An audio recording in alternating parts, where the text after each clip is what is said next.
እፎይ ተጽዕኖ ፈጣሪ ይላል። እኔ እዚህ ጋር ተጽዕኖን ፈጥር ሳይሆን የመጣሁት አንተ አትሊስት ክፉል ታናገሩኝ ነውና ህይወትን ሰው አትሊስት ጨለማንና ብርሃንን እንዲለይ እንጂ እዚህ ጋር ተጽዕኖ ፈጥር አይደለም የመጣሁት። እና ምን ጽፈውን እንለይ። ለኔ ያዝነ ከሆነ ጸሎት አድርግልኝ።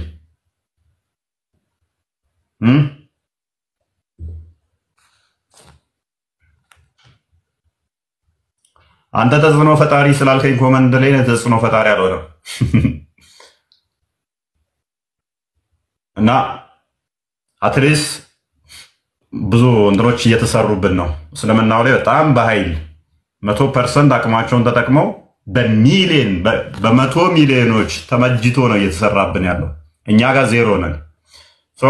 አትሊስት ሁላችንም እንድንሰራና እንድንጠናቀቅ ሁላችንም የተወሰነ ነገር ግንዛቤ እንድንይዝ ያንን ለማድረግ ነው እንጂ እዚህ ጋር ተጽዕኖ ልንፈጥርና የሆነ እንትን ለማለት አይደለም። ምንም እሱ ህይወትም አይሆነንም፣ ለእኛም አይጠቅመንም፣ ለሚመጣውም አካል አይጠቅመንም፣ ለእናንተም አይጠቅማችሁ። ከዛ አንፃር ማለት ነው ለመጥፎ ነገር እንደማጽፉት አውቃለሁ እንደዛ ብላችሁ፣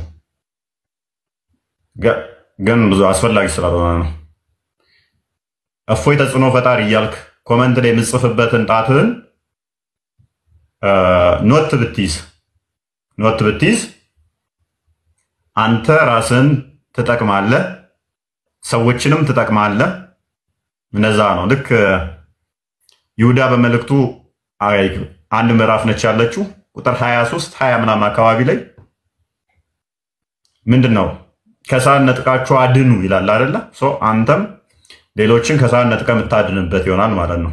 ተጽዕኖ ተፈጣሪ እያልክ ኮመንት ከምጽፍበት። ምክንያቱም እዚህ አሁን የተነሳውን ቶፒክ ሄደው ቅድም እንዳልኳችሁ ሶሪ ይህንን ቃል ደግሜ ስለው ዘገምተኛ የሆኑ ምን እንዳነሳው እንኳን ሳይገባቸው ከ5 እና ከ6 ያላለፉ ሶሪ እንደዚህ ስላውንም እፎይ እንደዚህ ብሏል እና ምን ትላላችሁ ብለው ይጠይቋቸዋል ማለት ነው። የለም እንደዛ የሚል ውሸት ነው ይሏቸዋል። ግን እኮ እንደዚህ ብሎ ነበረ እኮ የለም ውሸት ነው ይሏቸዋል። ከዛ ወዲያ ሙሉ ኮመንቱ እፎይ ውሸቱን ነው ውሸት ተብሎ ይታለፋል። ከዛ ማያውቀው ሰው ደግሞ የሚሰማ እውነት ይመስለዋል ማለት ነው። እኔ ዋሸው ይመስለዋል። ዘገምተኞች ሰላም ናችሁ? መረጃ ማትይዙ እፎይ እንዲህ ብሏል ብላችሁ የምትጠይቁ ባይ ዲፎልት የኔም ፕሮፋይል አድርጋችሁ እንደዚህ አይነት ሳገኛችሁ ኢሚዲየትሊ በብሎክ ነው የምሸኛችሁ።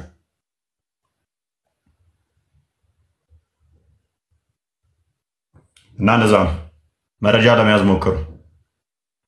እዚህ ጋር እንትን ልንል ሳይሆን ስራ መስራት ካለብን በደንብ መስራት ስላለብን ማለት ነው። በደንብ መስራት አለብን። እውቀት ላይ መሰረት ማድረግ አለብን። እንደ በግ ዝም ብለን መመራት የለብንም።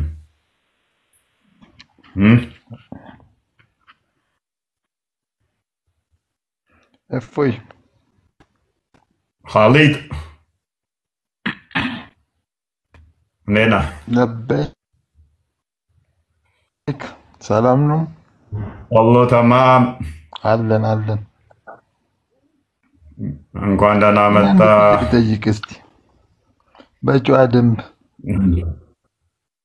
ጥያቄን አንድም ሳትመልሱ አንድ ጥያቄ ትላለህ። በግድ ገና አንድ ሰው ሲገባ ጥያቄ ግፍ አይደል? ኢትስ ኖት ፌር። እኔ ላለቅስ ነው ማለት ስለሚገርመኝ ነው ማለት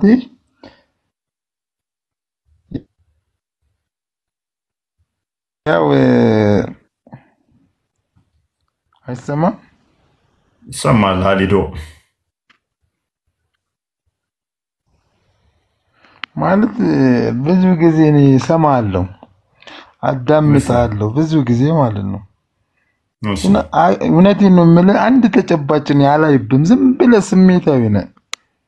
እውቀት ኑሮክ ምናምን የሚከተሉ ሰዎች ራሱ ማለት ነው የመጨረሻ ወራዶች የዘቀጡ እውቀት የላቸው ደደቦች።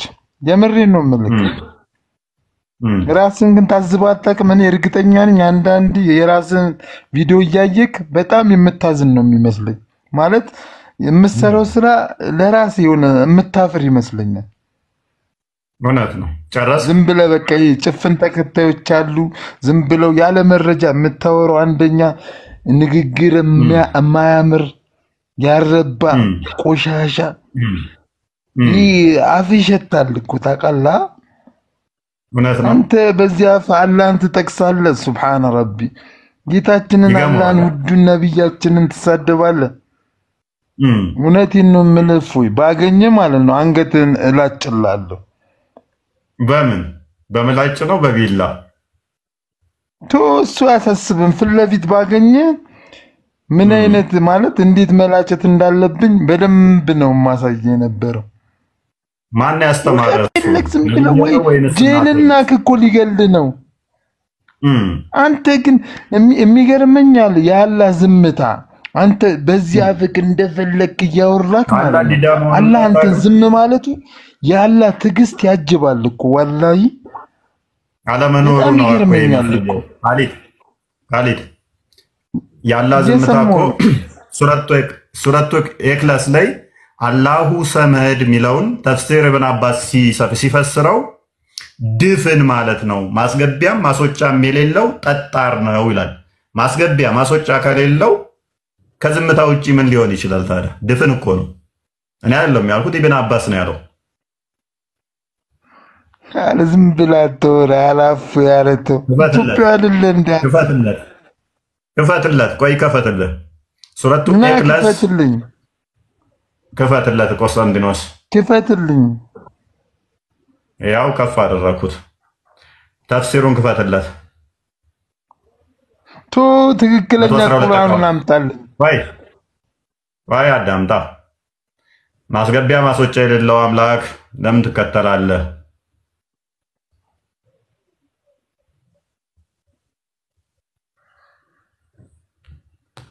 አንድ ወይስ ሁለት? ቁጥር 3 አይ ቲንክ ቁጥር 3 እሺ።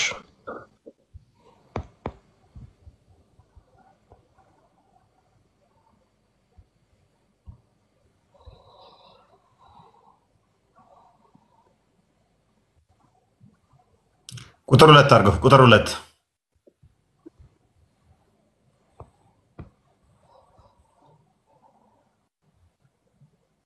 ኦኬ ይታያል። ወይን አሳጥረውና ወይንም አንብበው። እሺ ግማሽ ነው ጋር የሚታየኝ። አዎ እሺ። አላህ the internally besought of all, the master whose glory is at peak and for whom all created beings are in needed. It is also said that Al-Samad means Al-Samad means he who does not eat or drink. ያው አልሰማድ ማለት የማይበላ እና የማይጠጣ ነው።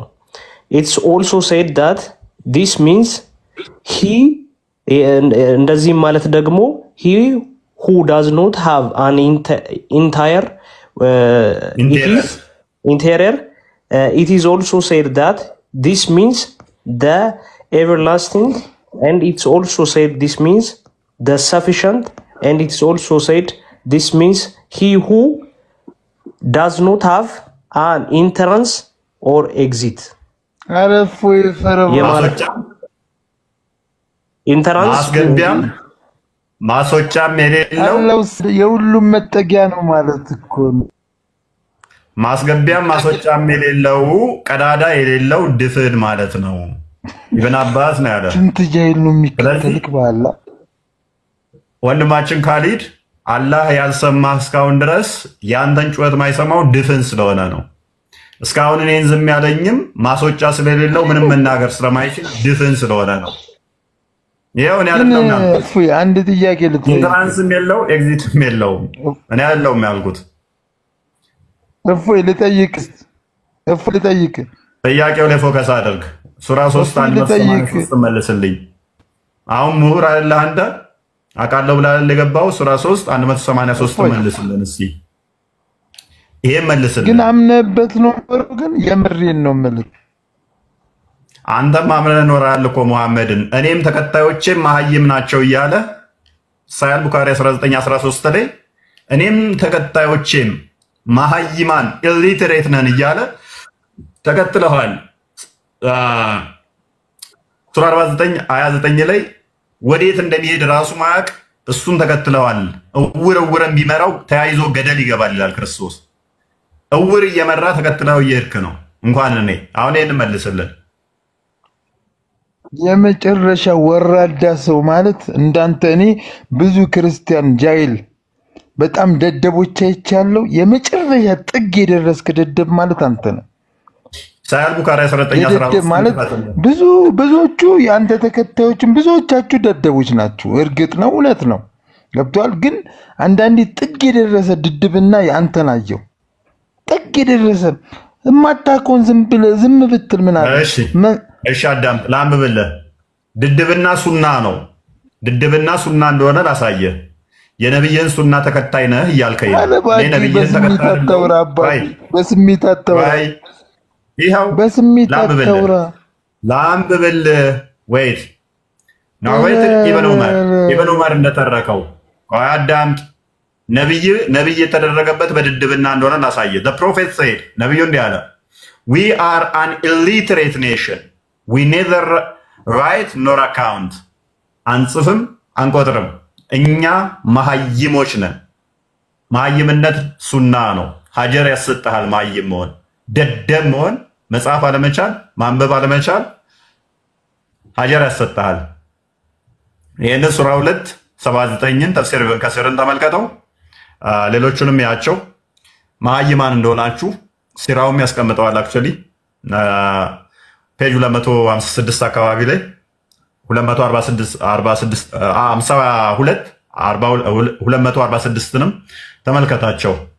መሐይማን እንደሆናችሁ መሐይም እንደሆናችሁ ስለሚያስቀምጠው ምትኮራሩበት ስለሆነ ሱራ 7 157ንም ክፈትና ድገምለት። እኛ መሐይም እንዳልሆን ያንተ ነብይህ ደግሞ መሐይም እንደሆነ በጣም ቆሻሻ ነው። ወራዳ ሰው ነው። ብቻ ተደብቀ ያወራክ ምን ተላላኪ ቆይ አንብበው። እሺ ቁርአን ያዩድ ተላላኪ እኮ ነው። እስቲ ወንድ ኮንክ በአደባባይ ወጣወራ። በጣም የመጨረሻ ወራዳ ቆሻሻ እኮ ነክ። እስቲ በአደባባይ ወጣ ብለህ ካውራ እስቲ። ያው እንደዚህ ይላል። እነዚያን ከነርሱ ዘንድ በተውራትና በኢንጂል ኢንጂልና ተውራት ማለት እኛ ኢንጂል አለን፣ ተውራት ደግሞ አይሁዶች አላቸው እንደ እስልምናው ቴዎሎጂ ተጽፎ የማያገኙትን የማይጽፍና የማያነብ መልእክተኛ ማን ይባላል? የሙተሊብ የልጅ ልጅ የአብደላ ልጅ ሙሐመድ አንተ የምትከተለው የማይጽፍ የማያነብ መሐይምነት ማለት ሱና ነው ወንድማችን። ኧረ አንተ ዝም ብለህ አታውራ። መቼም እየጮኩ አይደለም። ምን ያገናኛል? እና ዝም ብለህ ያው አንብበው። ነብይ ይጽፋል ያነባል? አይጽፍም አያነብም። መሐይምነት ሱና ነው። ስለዚህ መሐይምነት ሱና ነው። መሐይም ከሆንኩኝ ይሄን መጻፍና ማንበብ እንደማይችል እንኳን እኔ እያነበብኩኝ ነብይህ እንኳን ይሄንን አይችልም። 24 ዓመት አካባቢ ጅብሪል የሚባል መልአክ አስተምሮት እንኳን መጽሐፍ ማንበብ ያልቻለ ነብይ ነው የምትከተለው። ኢቅራ እያለ ሳያል ቡኻሪ ቮሊዩም 1 ቡክ 1 አዲስ ነምበር 3 ላይ አንብብ እያለ የጨመቀው እንኳን አስተምሮት ማንበብና መጻፍ ማይችል ነብይ ነው የምትከተለው። 20 ምናምን ዓመት አስተምሮት ማለት ነው።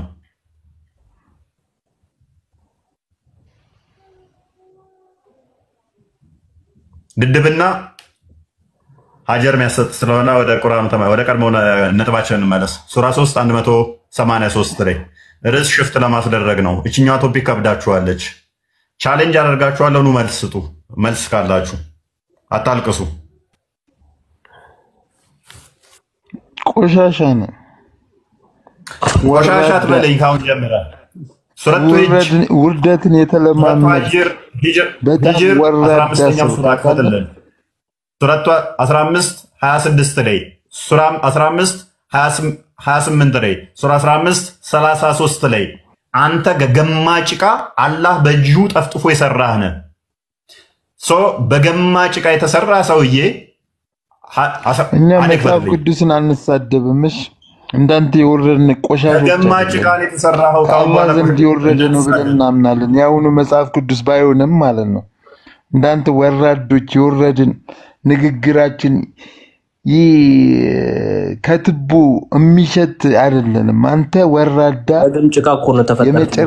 የመጨረሻ የውርደትን ካሊድ የደረስክ ካሊድ በግም ጭቃ እየተባልክ ነው።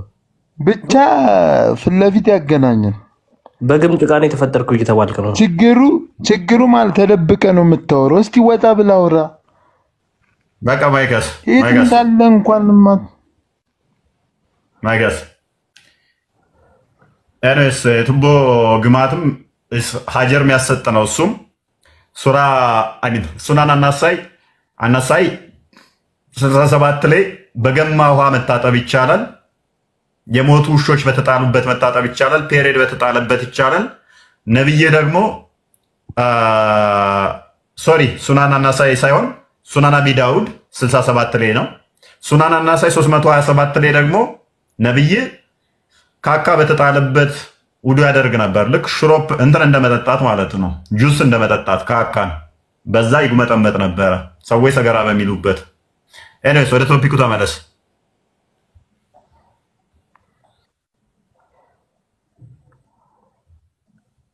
ይሄ ላይ ምላሽ ያለው ሙስሊም ካለ ቻሌንጅ ያድርገኝ።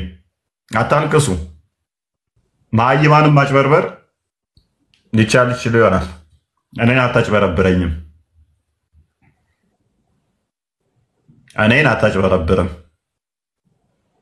10 ሆናችሁ ተደምራችሁ መታችሁ ፌስ ቱ ፌስ እንዲ ቪዲዮ ክፈቱና ቁርአናችሁን ሐዲሳችሁን ማን ነው በትክክል ያፈዘው? 10ችሁ ተጨምቃችሁ የኔን አህል በቃላችሁ አትሉም። የኔን አህል አትችሉትም። የኔን አህል አታውቁትም። ጉራ ይሆንብኝና ማለት ነው። ሐዲስ ምን ማለት እንደሆነ ገና ማታቁሉ ነው ያለው። እንዱ ተረት ተነገረ ውጪ ምን አለ ሐዲስ ላይ የሚለውን አታውቅም። በአረብኛ ዝም ብለው ስለነገሩ እፎይ ይዋሻል፣ እፎይ እንደዚህ ነው ምናምን ስሜን ስላጠፉ እውነት የሚሆን የለም። 10 ተጨንቃችሁ ብመጡ እደግምልሃለሁ የኔን አላላፈዛችሁም። አባት ሰጣችኋለሁ ከፈለጋችሁ። አንዳንድ የተነገረን ተረተረ ተኔ መረጃው የቱ ጋር እንዳለ እስከነ ጥቅሱ እነግርሃለሁ ማለት ነው። ይሄ ልዩነታችን ነው። ይሄን ለጌጥ አይደለም ያስኩት ወዳጄ፣ ለጌጥ አይደለም ያስኩት።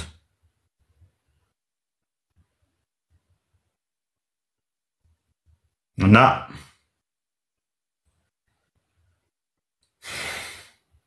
አንዋሽም፣ በመረጃ ነው የምናወራው። በአረብኛ እንደምታጭበረብሩት ቲክቶክ ላይ እንዳላችሁ አይደላችሁ። ጃድ ፎይ ላይ ታወጅ። ቅድሚያ ጃድ ማወጅ ያለብህ ሰሃባዎቹ ላይ ነው። ይታሰር፣ ይጠየቅ። መጅሊሱ ለምን ዝም አለ? ጉሮሮ ሲደርቅ ውሃ ጠጣ። እፎይን ምንም አታደርገው ወይ ፍንክች። ምክንያቱም ቁርአን ላይ ያለ ስለሆነ፣ ሐዲስ ላይ ያለ ስለሆነ፣ ተፍሲር ላይ ስላለ እገላለሁ፣ አርዳለሁ አንተ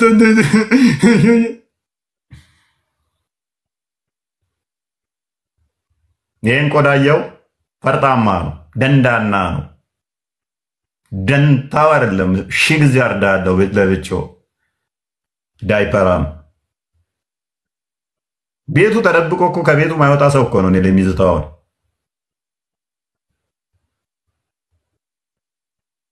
ተቤቱ ማይወጣ እኔ ላይ ይዝታል። መረጃውን ቁርአንን ዲፌንድ አድርገው፣ ሐዲስን ዲፌንድ አድርገው። አርዳለሁ፣ ገላለሁ፣ ወጋለሁ፣ ሰካለሁ፣ ገድዬህ አንተን ጂሃድ ባለሀብቶች ሁሉ ጥሪ ያቀርበዋል እኮ ባይዘይ ሰለሞኑን ነጋዴዎች ለምን ዝም አላችሁ? ባለሀብቶች ተደራጁ፣ በቃ በገንዘብ እንትን በሉ ምናምን ነገር ተደራጅተን በቃ ፎይ መግደል አለብን።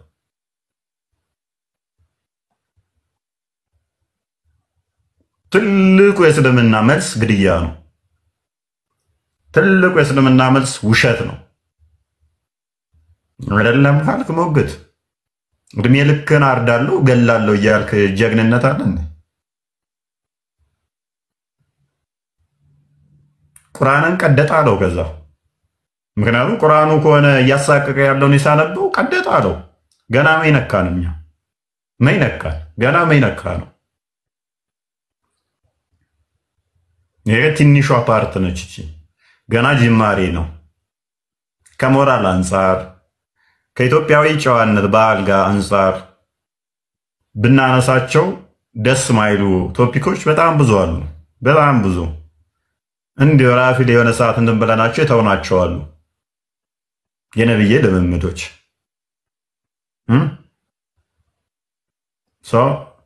እነኛ ላይ ስንገባ ደግሞ ከጊዜ በኋላ ምን ልትሆን ነው? ተለምደዋለህ ሳትፈልግ ጮኸ ይኸው አመት ከምናምን ጮኻችሁብኝ። አይ ቲንክ እንደኔ ማንም ላይ የጮኻችሁት ያለ አይመስለኝም። ትጮኻለህ፣ ጉሮሮ ሲደቅ ትተዋለህ፣ ቪዲዮ ትሰራለህ፣ ሲሰለች ታቆማለህ። አለቀ። ከዚህ የዘለለ ምንም አታመጣም። ሁላችሁ ቪዲዮ ሰርታችኋል ማለት ይቻላል በእኔ ጉዳይ ላይ ብለህ ትሰራና ሲሰለች ትተዋለህ። ሌላኛው ይቀበላል ይልና ምንም ለውጥ ሳያመጣ ይተዋል። ምንም አታመጣ። ለምደሃል። ሌላው ላይ ሌላውን በማስፈራራት ማስቆም ለምደሃል። አይታሰብም ካሁን በኋላ አንተ በሐላል መጥተህ አደባባይ ላይ ክርስትናን እየተቸ አይ ያንተ አይነካም ይናፍቃል። በሞት እንኳን እኔ እንጃ ነፍሴ ሙሐመድ ጋር ሄዳ በሲኦል አንተ እያልኩ ገና እዛ ራሱ መጠልዘው ይመስለኛል። ማሜን ማለት ነው። በሞት እንኳን ነፍሴን ጌታን አስፈቅጄ ቢፈቅድልኝ ናውጣ እስቲ ብዬ በኩርኩም ብዬ ወደ ሲኦል መልሼ የምከተው ይመስለኛል። ናውጣ ወጣ ሲል በኩርኩም እያልኩ ማለት ነው። ምክንያቱም ለዚህ ሁሉ ቢሊየን ህዝብ መጥፋት ተጠያቂ ስለሆነ ማለት ነው። አንተን ግን ለምናለሁ አሁን ከዚህ ከድንቁርና ውጣ፣ አንብብ። ያለበት አስተምሮ ትክክል አይደለም እና እንደዛ ነው። ዛሬው ቶፒክ ላይ ምላሽ ይኖራችኋል፣ ምላሽ የላችሁ። ያላችሁ ትልቁ መልስ ምንድን ነው? ለእሶ ነው። ኦኬ በለእሶ ደግሞ ማስቆም አይቻልም፣ በማስፈራራ ማስቆም አይቻልም እና እንደዛ ነው። ሙሉ ቀን ሶሪ ሌላ ሙስሊም አስገባለሁ ብዬ ነው አንተን ያስገባው።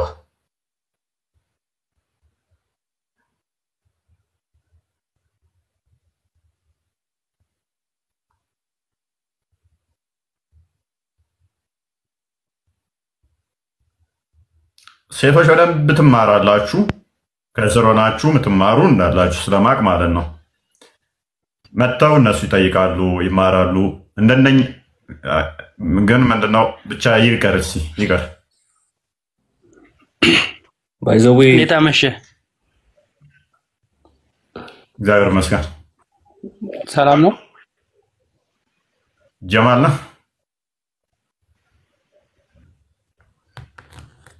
ጀማል እንዴት ነህ? ይሰማል? ይሰማል? የኔ አይሰማም?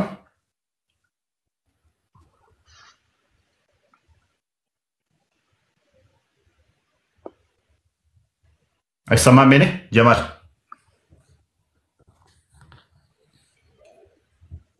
ይቅርታ፣ ያው ኔትወርክ ብዙ ስለሚያስቸግር ምናልባት በመሀል መቆራረጥ ሊኖር ይችላል። ይሰማል የኔ ድምጽ? መልካም። ጀማል ይሰማኛል። የኔ አይሰማም?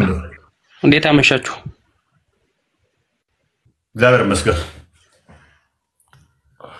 ይሰማኛል። አሁን ምናልባት ኔትወርክ ስለሚቆራረጥ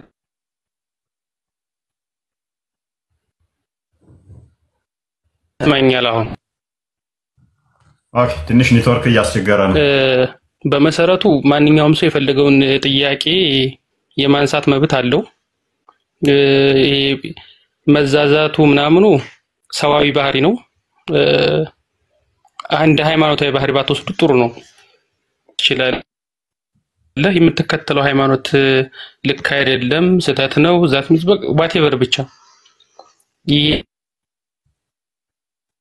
የመጀመሪያ ሰላል አይደለ ኢስላምም ሲመጣ ያለፈባቸው ነው የተሻገራቸው ወቅቶች ስለሆኑ ማለት ነው እና ይሄ መዛዛቱ ዛት ማች አክሴፕትድ አይደለም ሞር ደግሞ እናንተም ኢትዮጵያዊ ወዝባለው ኢትዮጵያዊ ወዝ ብቻም ሳይሆን ሃይማኖታዊ መከባበር አሁን ክብርን በሚነካ መልኩ አሁን ኢየሱስን አሁን እኔ ክብርን በሚነካ መልኩ በርግጥ እንደ እምነቴ መናገር አልችልም መንካተም አልችልም እናንተም በዛው ልክ ብታደርጉት ምክንያት ዋናው ጎላችሁ ወደ እምነቱ ለማምጣት ከሆነ ይሄን ካልኩ በኋላ ቅድም ሶመድ የሚለውን የተረጎምክበት መንገድ ነበር ምዕራፍ 3 183 ላይ የኔ ድምጽ አይሰማም መሰል ሰማ ይሰማል ይሄን ክፍል ሲያስረዳ እፎይ ይሰማል ይሰማል ያው ክፍሉ ተከፍቶላል አስረዳ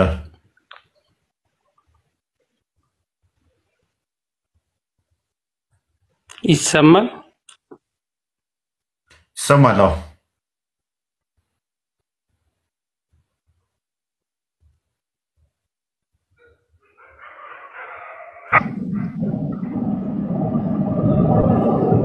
I think ጀማል ኔትወርክ ጥሩ አይደለም አህመድ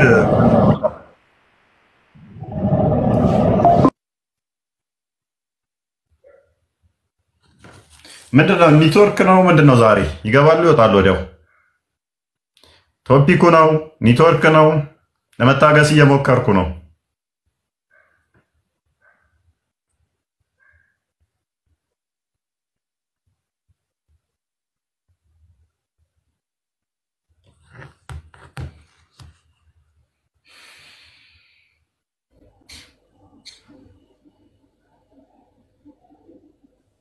የናንተ ነው የማይሰማኝ መሰል ኦኬ ሜቢ ይውጣና ግባ ጀማል ያንተ ቆይቶ መሰለ የሚደርስ ቢላል እንኳን ደህና መጣ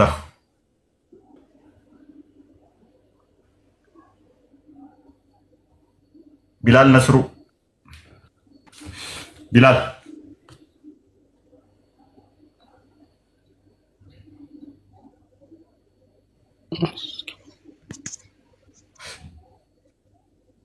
ቢላል አይሰማ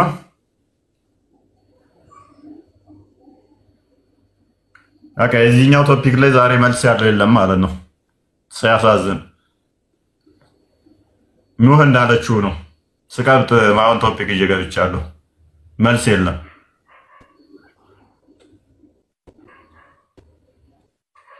መልስ የለም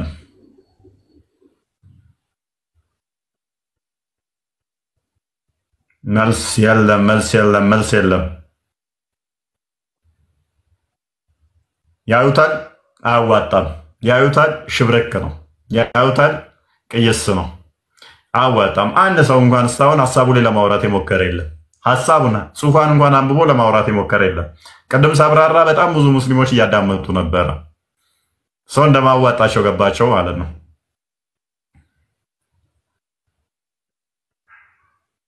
ነብያችሁ ለመዋሻ ትገባለህ እንደዚህ አይታው ትወጣለህ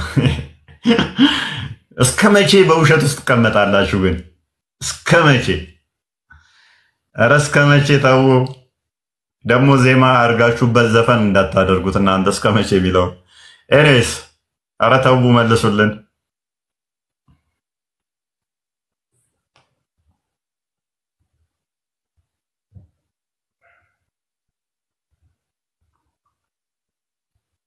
የለም የትኛው ሙስሊም ይህንን ደፍሮ ሊመልሰው አይችልም ማለት ነው ኦራይት እንደግመዋለና ሌላ ቀን ችግር የለም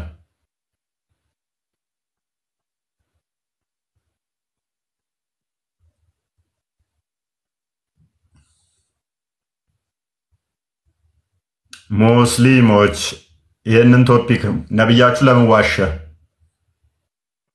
ነብያችሁ ለምንድን ነው የዋሸው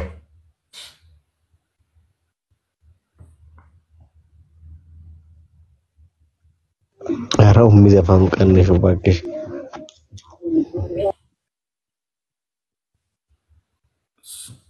አላ ትገባለህ ትወጣለህ። ምንድነው አንተ ሰው ደግሞ ይገባሉ ይወጣሉ ይገባሉ ይወጣሉ ነው መልስ። እስልምና መልስ አለው አይደል? ቤታችሁ ሲሆን ምንም አያውቁትም፣ በአረብኛ ታጭበረብራላችሁ። እስቲ ሌላ ሞክሩ። ጎበዝ ጀግና ጠይቂ። እስልምና ለሁሉም መልስ አለው። እውነት ነው እውነት ነው። ከስር የጻፍከው አሁን ላና ጃን የጻፍከው ነብይ ያደረገው ነው። ነብይ ያደረገው ነው። ጥቅሱን ልንገርህ፣ ተጠንቀቅ እንዳትደግመው።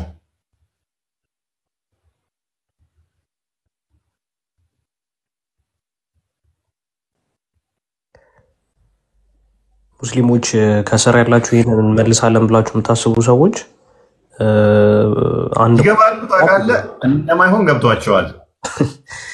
እስቲ ሌላ ቀን መሸፋፈኛ ይዘን እንመጣለን ብለው እያሰቡ ነው። ለዛሬ መሸፋፈኛ የላቸውም። የነብያቸውን ውሸት ነብይ አልዋሽም ምትል ሙስሊም ካለ ገብተህ ይሄንን ነገር አሳይ። ምን ነው ጠፋችሁ ሙስሊሞች?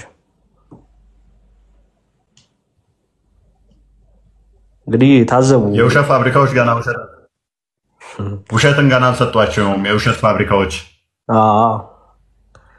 ፎይ ዋሽቷል እንደዚህ ቢል የለም ስሬ ሰው ነው እኮ ነው ደግሞ አንተ ሽምጥጥ የሚያደርጉት።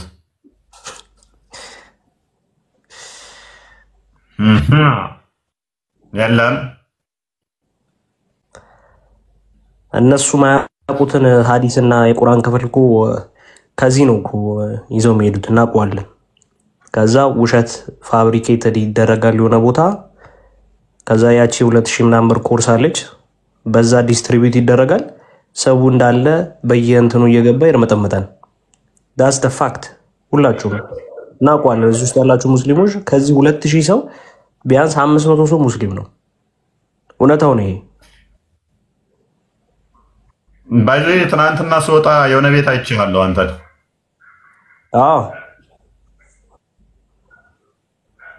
ሸመጠጠ አይደል? አዲሱ ሽምጥጥ ነው እንጂ ሙስሊም እኮ በዚህ ነው የሚታወቀው። ሪካርድ ማድረግ ነበረብህ።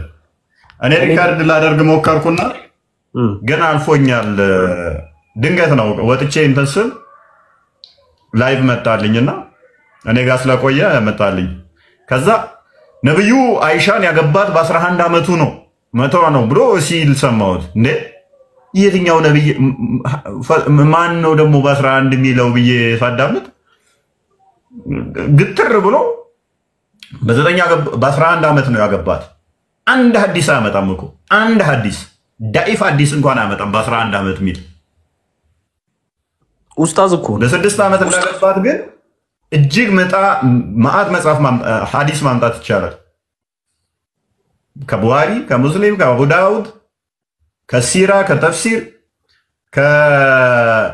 ከሂስትሪ ማምጣት ይቻላል። አንድ ሐዲስ ማምጣት አይችልም። ከ11 ዓመት ሚል ሐዲስ አይደለም ተፍሲር ሲራ ማምጣት አይችልም። ሽንጡን ገትሮ 11 ዓመት አይደለም ብሎ ሲሞግት እኔ በጣም በቃ ምን ያህል ዲሲቨር እንደሆኑ ምን ያህል ውሸታም እንደሆኑ። ከዛ አንተን ካስወጣ በኋላ በኦሮምኛ ጀመረ እና ይሄ ምንም አያውቅ ምናምን ብሎ በኦሮምኛ እንትን ሊል አክቹዋሊ ኦዲየንሱ የተወሰነ እንትን ያለ ይመስለኛል። ያው ጭንቅላታቸውን እንደዛው ተቂያ ስለሚፈቀድ ነው እንጂ በጣም ነው የገረመኝ። በቃ እኔ ማለት እኔ አሁን ለምሳሌ አንድ አባት እንደዛ ሲዋሽ ብሰማው ኖ ተሳስተሃል ነው የምለው። ወይ አንተን ካስወጣ ወዲያ ራሱ ልክ ራሱን እንደሚያውቅ አድርጎ በኦሮምኛ እያወራ ነበረ። በቃ እነሱ ውሸታሞች ምናምን ነገር እያለ ማለት ነው። እዛ አሉ ዝም ጸጥ። አንድ ማምጣት ዳኢፍ አዲስ ማምጣት አይችልም። ባይዘ የተጠቀመው ምንድነው? እሱ ላይ መረጃ ሲያመጣለት በ6 ዓመት አንጥቶ እንዳገባትና በ9 ዓመት ወሲብ እንዳደረጋት መረጃ ሲያመጣለት አረብኛውን አንብባለው። አረብኛውን ካላነበብክ አይሆንም አልቀበልም ማለት ሙስሊሞች መደበቂያቸው ነው። እንደዛ አይደል ያለ? አዎ ኤግዛክት። አረብኛው የሰማሁት ነበር። አረብኛውን አንብብ ብሎኝ እንትን አለ። ይሄው አልኩት ይሄው ይሄ ከዛ አረብኛውን ቆይ ማንበብ ካልቻለ በሱ ደበቃለሁ ብሎ እንትን አለ። እንዲህ ነው አረብኛውን ማንበብ አልችልም፣ ስለዚህ አልቀበልም እሱን አለ። ትርጓሜውን አዲሱን አልቀበልም። 11 ዓመት ነው ያገባት። መረጃ አምጣ ይለዋል። እኔ እኮ መምህር ነኝ፣ የሃይማኖት መምህር ነኝ። መረጃ ማምጣት አይጠበቅብኝም አለ። አንተ መረጃ እስቲ አንተ 11 ዓመት ነው ያለው ሚል አንተ ይለዋል። እኔ ሃይማኖት መምህር ነኝ፣ መረጃ ማምጣት አይጠበቅብኝም። እሱ ሲያመጣ ደግሞ አይ ሐዲሱን በአረብኛ ካላነበብክ እንግሊዝኛውን አልቀበልም። እዛው የራሱ እንትኖች ላይ ሲተረጎሙት ብሎ ካረግ መጨረሻ ላይ ዘጋ። ወዲያው ብዙም አልቆየም። ከዛ በኦሮምኛ እንትን አለና ተመልሶ ገባና በሁለተኛው ጊዜ ገባውኝ ሞዴሬተር አስገባኝ ተሳስቶ ጠየቅኩትና ማን ያስገባው ምናምን ነገር አለና ብሎክ አደረገኝ። ደግመህ ግባና እሱን ነገር ሪከርድ አድርግና ላክልን ምናምን ሽታም እንደሆኑ እንዴት እንደሆነ ታውቃለህ? ስልኬ አይፎን ስለሆነ ስክሪን ሪከርድ ሳደርግ የኔ ድምፅ አይሰማም። አንድ ዲቫይስ ስላለኝ አይመችም። አለምን ልኬላት ነበር እኮ ነው ሪከርድ ብዬ ሪከርድ አድርገው ደግሞ እንደዚህ የሚዋሽ ከሆነ ትልቅ ነው ትልቅ ነው። እንግዲህ በዛም ያህል እንደዚህ የሚዋሹ ከሆነ ይሄ በጣም ዲናይ ላይደረግ የሚያይችል ነው። ባይዞ የአይሻ ጉዳይ እጅግ በጣም ብዙ አዲስ ነው ያለው፣ እጅግ ብዙ ማለት ነው። ከቡሃሪ ጀምሮ እስከ ሙስሊም አቡ ዳውድ ብዙ ሐዲሶች አሉ። በ6 ዓመቷ እንዳገባት እና በ9 ዓመቷ ወሲብ እንዳደረጋት ምንም ዲናይ ማድረግም አይቻሉ። በ11 ዓመት ነው የሚል እኔ በህይወቴ እስካሁን እስካነበብኩት ዳኢፍ ሐዲስ እንኳን ማምጣት አይችሉም። 11 ዓመት የሚል ዳኢፍ ታውና መንኩሮ የሆነ ሐዲስ ማምጣት አይችሉም። የለም እና በጣም ገርሞኝ ነበረ በዛ መጠን ሲዋሽ ማለት ነው።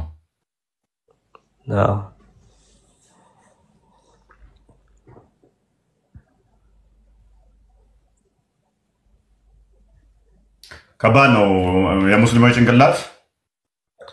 ኧረ በጣም ግን ያው 10 ቤት ውስጥ ገብቼ እንደዚህ አይነት ጉዶችን እሰማለሁ። ግን ሪከርድ ቢደረጉ በጣም ብዙ አይነት ጉድ ታያላችሁ የምትሰሙት። ሽምጠጣውን ምኑን እኔ አሁን አረብኛ እየተማርኩኝ ነው። ቆይ መደበቂያ የለም ከዚህ በኋላ ችግር የለውም። የዛሬ ሙስሊሞች የት ናቸው? የነቢያችሁን ሐሰት ለምን አትታደጉም? የለም የሚታደግ ነብዩን የለም ዛሬ ነብዩ መታደግ የሚችል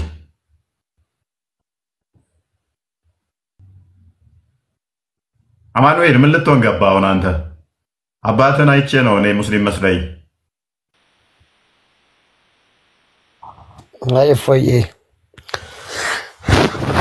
ኦርቶዶክስ ይወጉት የበለጠ ነገሩን ስላጠራህልኝ ለሌሎቹም በእውነት እየመሰከርክ ስለሆነ ከልብ ላመሰግንህ ነው የመጀመሪያው። ሁለተኛ ያው እነሱ እንደሚሉት እኔ ኢየሱስ ነኝ ያለበት ቦታ የለም የሚሉት አለና ይሄን ነገር ብትመልስልኝ ደስ ይለኛል። ያው ለሌሎቹም ይጠቅማል ብዬ እንጂ እኔ ክርስትናና ወይ ኦርቶዶክስን ተቀብዬ ወደ ክርስትና ከመጣሁ ቆየት ብያለሁ። እድለኛ ነኝ የዳንኩም ስለሆንኩኝ በጣም ከልብ ደስተኛ ነኝና ይችን ነገር ብትላት ደስ ይለኛል። ሁለተኛ እነሱ ቁርአን ቤት የሚሉት አለ ጂኒ ምናምን የሚያወጡበት ማለት ነው። ስለሱ ነገር የሆነ የምታውቀው ነገር ካለ ብትነግረኝ ደስ ይለኛል። በተረፈ እወዳለሁ፣ አከብራለሁ። ድንግል ማርያም ካንተ ጋር ትሁን። አሜን። አማኑኤል አንድ ጥያቄ ልጠይቅህ። እሺ ይቻላል። ፈርዖን እኔ አምላክ ነኝ ብሏል አይደል? እንደ ስለምናስተምረው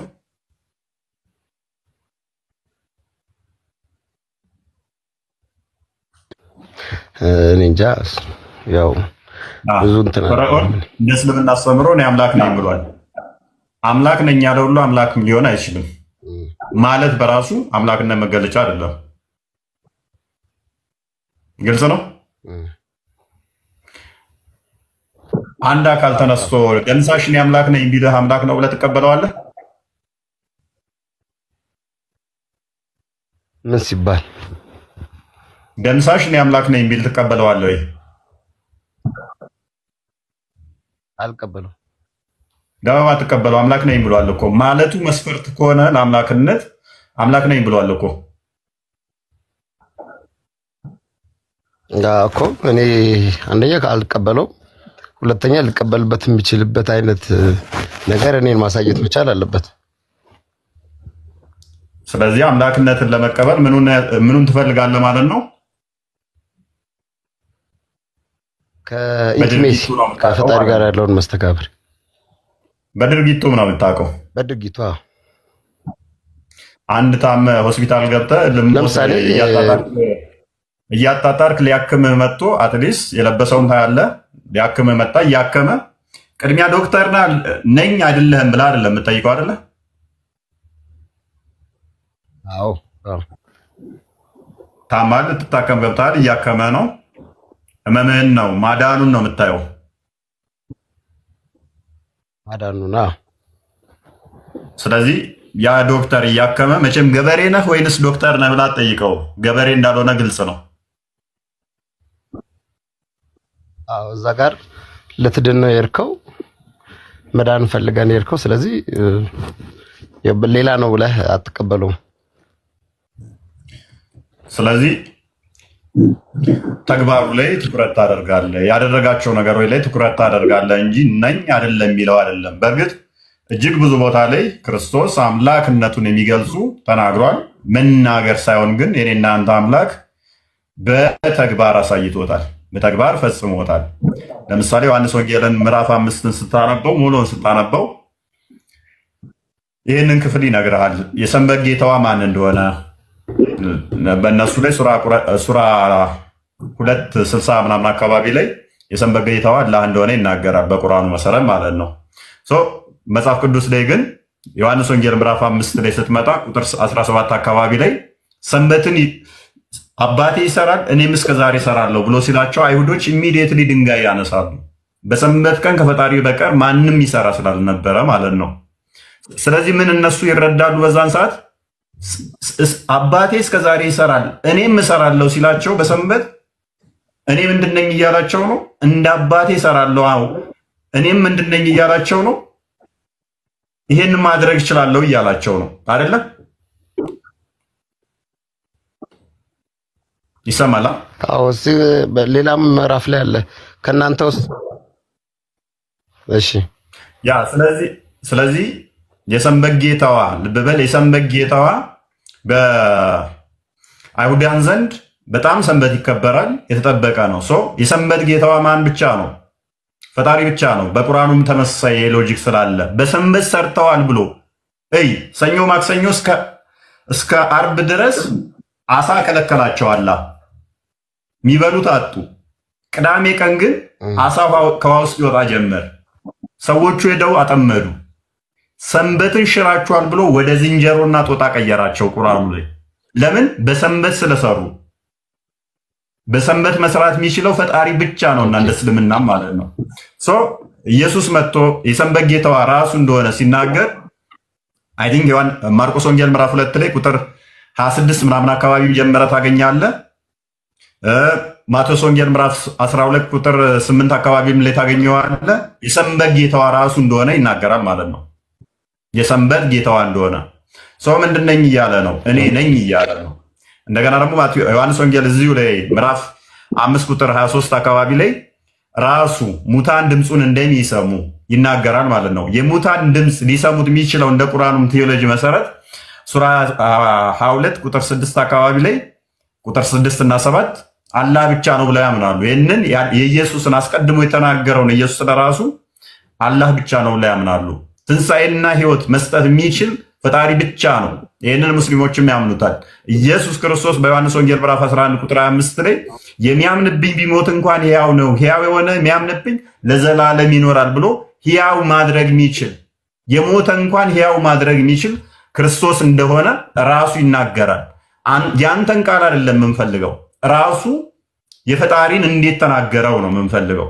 አንተ አይደለም መስመርት ለፈጣሪ የምታበጅለት በዚህ ግባ፣ በዚህ ውጣ፣ በእንደዚህ በል፣ እንደዛ በል። ያንተን ቋንቋ አይደለም። በጊዜው የነበሩ እንዴት ነው የሚረዱት? ለምሳሌ ዮሐንስ ወንጌል ምዕራፍ 8 ላይ ከቁጥር 54 አካባቢ ጀምሮ ከአብርሃም በፊት ነው ያለው ሲላቸው ለምንድን ነው እሱ አይሁዶች ኢሚዲየትሊ ድንጋይ የሚያነሱት? አንተ አናውቅም እንዴ ገና 50 ዓመት ያልሞላ ብለው ድንጋይ ለምን ያነሳሉ? ምክንያቱም ያቁታል። አንተ ከአያትህ በፊት ልኖር ስለማችል አንተ ከ50 ዓመት በፊት ተውና ትናንት አይደለ እናት አባትን አናውቅም። እንዴት ነው ከ50 ዓመት በፊት 50 ዓመት እንኳን ያልሞላ አባታችንን አብርሃም ሳይወለድ አለው ምትለን እንዴት ነው ብለው ድንጋይ ኢሚዲየትሊ ያነሳሉ። ምን እያላቸው እንደሆነ ስለገባቸው፣ ፈጣሪ ነኝ እያላቸው ስለገባቸው። ዮሐንስ ወንጌል ምዕራፍ 10 ላይ ዮሐንስ ወንጌል ምዕራፍ 10 ቁጥር 30 ላይ እኔና አብ አንድ ነን ሲላቸው ከዛ በኋላ ምንድነው የሚያደርጉት? ከቁጥር 27 አካባቢ ጀምረ ስታነበው ከእጁ በጎቹን ማንም ሊያወጣ እንደማይችል ይነግራቸዋል። ከአባቱም እጅ ማንም ሊያወጣ እንደማይችል ይነግራቸዋል። ከዛ ይመጣና ቁጥር 30 ላይ እኔና አብ አንድ ነን ይላቸዋል። ከዛ በኋላ ኢሚዲየትሊ ቁጥር 32 33 አካባቢ ላይ ድንጋይ ያነሳሉ። ስለምንድን ነው እሱ ይሄን የምታደርጉ ብሎ ሲጠይቃቸው አንተ ሰው ስትሆን ራስህን ከአምላክ ጋር እኩል ስላደረግክ ብለው ይሉታል። ስለዚህ ይገባቸዋል ማለት ነው ምን እያላቸው እንደሆነ። አምላክ ነኝ እያላቸው ስለሆነ እየገባቸው ነው እነሱ ድንጋይ የሚያነሱት። ማቴዎስ ወንጌል ምዕራፍ 9 ቁጥር 5 ላይ፣ ማርቆስ ወንጌል ምዕራፍ 2 ቁጥር 1 እስከ 5 ያንን ሽባውን ይዘውለት ሲመጡ አንተ ልጅ ኃጢአትህ ተሰረየችልህ ሲል እንዴ ከአንዱ ከፈጣሪ በቀር ኃጢአትን ማሰረይ የሚችል ማን ነው? ኢሚዲየትሊ ድንጋይ ያነሳሉ ሊወግሩት። እነሱም ያውቁት ኃጢአት ተሰረየች ማለት የሚችለው አንድ ፈጣሪ ብቻ ነው፣ አብ ብቻ ነው ብለው ነው የሚያምኑት። ስለዚህ አንተ አይደለህም እያሉት ነው። እሱ ግን ኃጢአትን ይቅር ማለት እንደሚችል ሲያሳያቸው ኢሚዲየትሊ ድንጋይ ያነሳሉ። ምን ይደንቃቸዋል? ሽባውን ተነስና ሂድ ይለዋል ማለት ነው። ይሄም በተመሳሳይ ሱራ 3 135 ላይ ካላ በቀር ኃጢአትን ማንም ይምር የለም ይላል። ክርስቶስ በተግባር ይሄንን ኃጢአቱን ምሮ ሽባውን አስነስቶ ሲያሴት ያሳያቸዋል ማለት ነው። ሱራ 43 አይ ቲንክ 82 81 አካባቢ ላይ አራማል ልጅ ቢኖረው ከተገዢዎች የመጀመሪያው እንደሚሆኑ ይናገራል። which is አምላክ ነው ብሎ ቁርአኑ ስለሚያምን ማለት ነው። እጅግ በተደጋጋሚ ደግሞ ክርስቶስ ስለራሱ የአብ ልጅ እንደሆነ ተናግሯል። በዮሐንስ ወንጌል ምዕራፍ 3 ቁጥር 16 ላይ በእርሱ የሚያምን የዘላለም ሕይወት እንዲኖረው እንጂ እግዚአብሔር በእርሱ የሚያምን የዘላለም ሕይወት እንዲኖረው እንጂ እግዚአብሔር አንድያ ልጁን እስኪሰጥ ድረስ ዓለሙን እንዲወዷል። አንድያ ልጁን ማቴዎስ ወንጌል ምዕራፍ 16 ላይ ከቁጥር 16 ጀምሮ ክርስቶስ ስለራሱ ጴጥሮስን ሐዋርያቱን ይጠይቃቸዋል። የሰው ልጅን ማን ይሉታል ብሎ ሲጠይቃቸው አንዳንዱ ከሌ ነው ይሉሃል፣ አንዳንዱ ከነቢያት አንዱ ብለው ይሉታል። መጨረሻስ እናንተ ማን ትሉኛላችሁ? ወደ እነሱ ያመጣዋል ጥያቄው ማለት ነው። አንተ ያው የእግዚአብሔር ልጅ ነህ። ጴጥሮስን ኮንፊርም ያደርግለታል ማለት ነው። ራሱ ስለራሱ ከየት እንደመጣ ሲናገር ምን ይላል? ዮሐንስ ወንጌል ምዕራፍ 6 ላይ ከቁጥር 30 ጀምራ ብታነበው ልክ እንደኛ ነው። ከግብጽ ሲወጡ ካየ መና እየበሉ ነበር አይደለ? መና እየበሉ ያንን ውሃ ሲጠሙ እንኳን ጭንጫውን መተው ያፈልቆላቸው እየጠጡ ነበር የገቡት ወደ እስራኤል። ነገር ግን ያማርራሉ እስራኤሎች ማለት ነው። ያ መና ምን እንደሆነ መጥቶ ይተረጉምላቸዋል። ከቁጥር 48 ጀምረ እስከ 58 ስታነበው ከሰማይ የወረደ እንጀራ ሕያው እንጀራ እኔ ነኝ ብሎ ይላቸዋል። እናት አባቶቻችሁ ያንን በሉ ከምድረ በዳ ሞቱ። እኔ ራሱ ስለራሱ ሲናገር ደግሞ ከቁጥር 60 ጀምሮ ስለራሱ ስጋውና ደሙ ሲናገር ካልበላችሁ የዘላለም ሕይወት የላችሁም። ስለራሱ ከየት እንደመጣ ከሰማይ የወረደ ሕያው እንጀራ እኔ ነኝ፣ ሙሴ አይደለም የሰጣችሁ እያለ ይነግራቸዋል ማለት ነው። መቼም ከሺህ ዓመታት በፊት እኔ ነኝ የሰጠዋችሁ ሲላቸው አይ አንተ ከማርያም ተወለድክ በኋላ ፍጡር ነህ ምናምን ከዛ በፊት አልነበርክም ልትለው አትችልም። ሙሴ አይደለም የሰጣችሁ ያ መናው ራሱ እኔ ነኝ እያላቸው ማለት ነው። ከሰማይ ወረደ እንጀራ እኔ ነኝ እያላቸው ማለት ነው። ራእይ ላይ ስትመጣ ራእይ 1 ከቁጥር 7 እስከ 8 እነሆ የወጉት ሁሉ አይኖች ያዩታል፣ ከደመና ጋር ይመጣል። የኔና አንተ ጌታ ማለት ነው።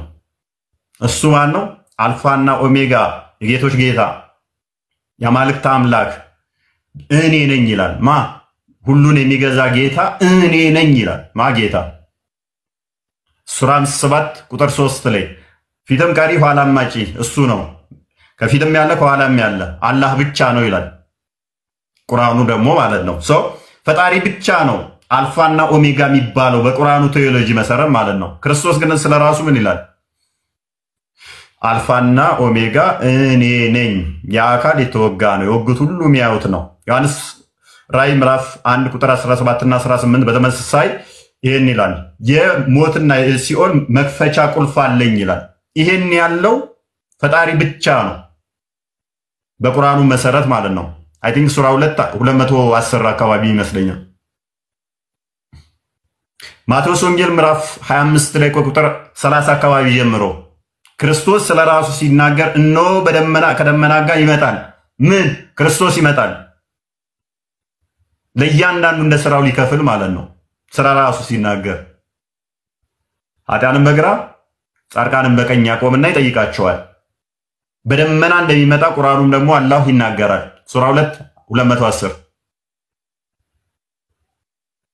እንደገና ይሄንኑ ጥቅስ ደግሞ ቁርአኑ ይኮርጅና ሐዲሱ ይኮርጅና ሐዲስ ኩርሲ 1840 አይ ቲንክ ይሄንኑ ያስቀምጠዋል።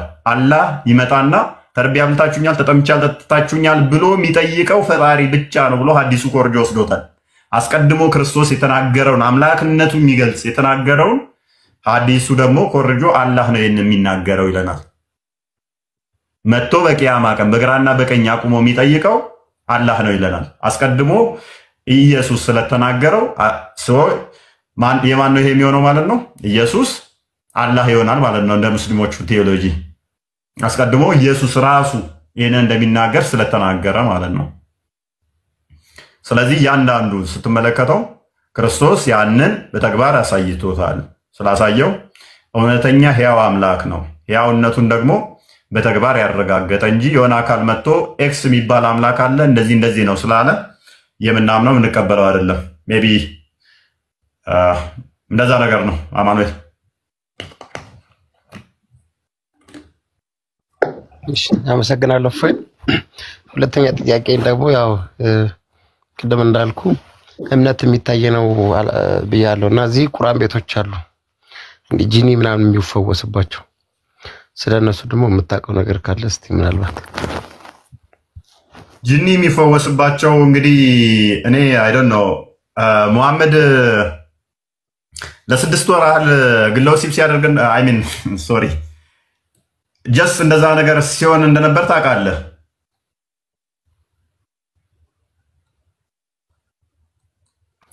ቁርአኑ ላይ እንደዛ ይላል።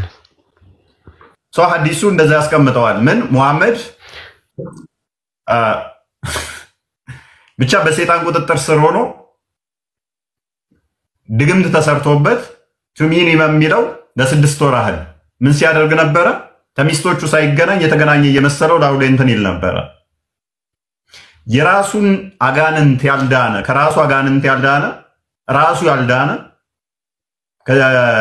እሱ ያመጣውን ያድነኛል ብሎ ማመን በራሱ የዋህነት ነው። ለ6 ወር ያህል ሚኒመም ያህል አንደኛ። ሁለተኛ ደግሞ እያንዳንዱ ሙስሊም አጋንንት አለበት እንደ እስልምና አስተምሮ እያንዳንዱ ሰው ሴጣን አለበት። እያንዳንዱ ሰው ሴጣን ካለበት ከየትኛው ሴጣን ነው ምንድን ነው? ምን አልክ? በግራ በቀኝ ያሉትን ነው ይሄ አጣት ነው። በግራ በቀኝ ያሉትን ነው በደም ውስጥ የሚዞረው እያንዳንዱ በደም ውስጥ ይዞር የለ ደም በሰውነታችሁ ውስጥ እንደሚዞር ሰይጣን በሰውነታችሁ ውስጥ ይዞራል። አዎ እንትናቸው ላይ ሲያፋሽኩ ምናምን እኮ ያው ሲያፋሽኩ ሲያንጠራራ ምናምን ስታፍሩላ ይባላል።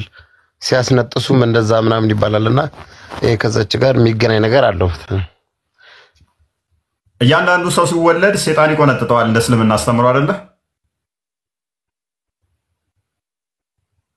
እንደ እስልምና አስተምሮ ሕፃን ላይ የሚያለቅሰው ሰይጣን ስለሚቆነጥጠው ነው ተብሎ ይታመናል። አፍንጫቸው ውስጥ ያድራል፣ ጆሮአቸው ውስጥ ይሸናል፣ ደማቸው ውስጥ ደም እንደሚዞር እያንዳንዱ ሙስሊም ሰይጣን አለበት ከተባለ ከየትኛው ሰይጣን ለመዳን ነው ሩቅያ ምቀረው? ሩቅያ እንትን የሚባለው የትኛውን ሰይጣን እንትን ለማለት ነው? ማለት እያንዳንዱ ካለብህ በግራና በቀኝ አይ ቲንክ ቀሪን የሚባሉት ይመስለኛል። ቀሪኖች ደግሞ አሉባቸው። እያንዳንዱ ሰው ጂኒ ካለበት ያ ሰው ይሄንኛው ብዙም አይደለም። ነገር ግን ድግም ተሰራበት ምናምን ድግምቶች ማባረሪያ ምናምን አስቀድሞ ነብዩ ድኗል ወይ? ተድግምት ድኗል ወይ? ራሱስ ለ6 ወር አንዴ ሊሰቃይ ይቻለ። ሌላኛው ምንድነው እሱ ነብዩ መሐመድ አጋጣሚ ይሄ ቀሪ ነው ሰልማን ልትላይ ነው ኖ እንትን ነው ማለት እያንዳንዱ እንትን የክርስትና ቀንና የእስልምና ይባላል። አጋጣሚ ሆኖ በተፈጥሮ የሳቸው የሙስሊም ቀሪና ነው ያዛቸው ምናምን የሚሉት ነገር አለ። ቴንኪው ችግር የለውም ምስማማለሁ። የሳቸው ሰለመ ማለት የሌሎቹ አልሰለመም ማለት ነው። ምክንያቱም ስፔሲፊክ አድርጎ የኔ ሰልሞልኛል ነው ያለው which is ሌሎቹ አልሰለመላቸው አይደለ? የኔ ስለሰለመ አለ ለመልካም እንጂ ለመጥፎ አዘኝም አይደለ ያለው?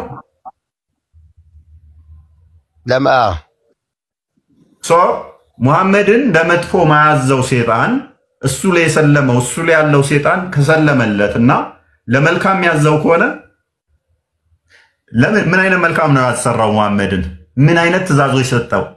ሜቢ ልካ ሱናን ነቢ ዳውድ አንድ ላይ ህፃን ልጅን ሄዶ በ54 ዓመት የ6 ዓመት ህፃን ልጅን አግብቶ 9 ዓመት ወሲብ ማድረግ ነው መልካም ነገር? ጀስ እንበልና አሁንም በዚህ ሎጂክ ሄድን ደግሞ ባይ የሙሐመድ ለመልካም ከሆነ የሚያሰራው ሙሐመድን መልካም የሚያሰራው የሰለመለት ከሆነ ባይ ዲፎልት የነሱ ደግሞ አልሰለመም ማለት ነው አይደለ? አዎ የሙሐመድ ሰልሞ እንደዚህ አይነት ስራ የሚያሰራ ከሆነ የነብያቸው የሰለመለትና መልካም የሚያሰራ የተባለው ሜቢ ይሄ ከሆነ የነሱ ደግሞ ስላልሰለመ ምን አይነት ክፋት ሊሰሩ እንደሚችሉ ማሰብ ነው።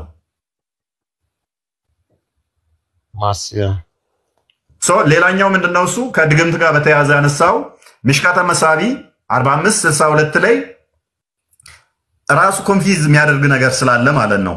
ድግምትን መዳኛ በራሱ አስቀድሞ የነበረው ምንድነው እጣቢ በመጠቀም ያንን እጣቢ ሌላኛው የታመመው ሰውዬ ያንን ለምሳሌ አንድ ሰው ቡዳ በልተዋል ቢባል ወይንም እንትና ብለዋል ቢባል የዛን እጣቢ ታጥቦ ይሰጣል። ያንን እጣቢ ትታጠብበታለህ እንትን ብልቱን ፊቱን እጁን ምናምን ታጥቦ በዛ እንትን ብለህ ከሰይጣኑ ትድናለህ which is ከእንትኑ ከደረሰብህ እንትን ትድናለህ።